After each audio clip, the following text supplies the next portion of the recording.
Shankar Dada MBBS fiction అయితే ఈ జ్యోతక్క real ఉన్నది కదా. ఎంబీబీఎస్ లో చదివిన డాక్టర్లు కూడా గింత కాన్ఫిడెన్స్ తోటి దవాఖాన ఓరు కావచ్చు. అగు గా రేంజ్ లో గుంటూరు జీజీహెచ్ దవాఖానలో పిల్లల వార్డులకు మంచిగా తెల్ల కోటు మెడల స్టెథోస్కోప్ వేసుకొని పోయింది. బెడ్డుకున్న పిల్లల అటెండెంట్ల దగ్గరికి పోయి ఏమైందమ్మా, ఏం మందులు ఇస్తున్నారు, ఏ ఊరు నుంచి వచ్చిర్రు అని మందలించుకుంటా రిపోర్ట్లు చూసుడు పెట్టింది.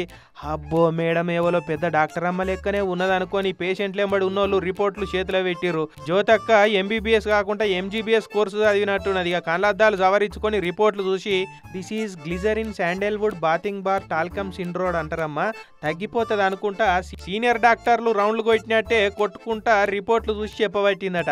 ఇక అక్కడనే డ్యూటీలు ఉన్న జూనియర్ డాక్టర్లు అగో ఈమెవలు ఎన్నడు చూడలే, కొత్తగా కనబడుతున్నది, వచ్చుడొచ్చుడే పేషెంట్లను చూస్తున్నది, ఇంత యాక్షన్ డ్రామా చేస్తుందని అనుమానం వచ్చి సెక్యూరిటీ వాళ్ళని పిలిచి ఆమె కథ ఏందో అరుచుకోమన్నారు. అసలే ఈ నడుమ పిల్లలను ఎత్తుకపోయేటోళ్ళు బాగా తిరుగుతున్నారు కదా. ఈ అక్క ఫేస్ చూస్తే కూడా సేమ్ అట్లనే అనిపించిందట వాళ్ళకు. ఖచ్చితంగా ఆ బ్యాచే ఉన్నట్టున్నది అనుకొని ఆ పోలీసు వాళ్ళకు ఫిర్యాదు ఇచ్చిర్రు. ఇక ఆమె ఎంబడి ఇంకొక ఆయన కూడా ఉన్నాడు.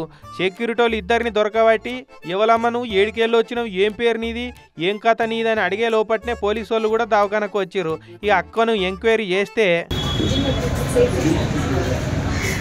ఓసారి నేను డాక్టర్నే అని చెప్తున్నది. కాదండి నాకు డాక్టర్ కావాలన్న కోరిక బాగుండే కానీ డాక్టర్ కాలే, అందుకే డ్రెస్ వేసుకొని ఫోటోలు తీసుకుందామని వచ్చినా అని చెప్తున్నది.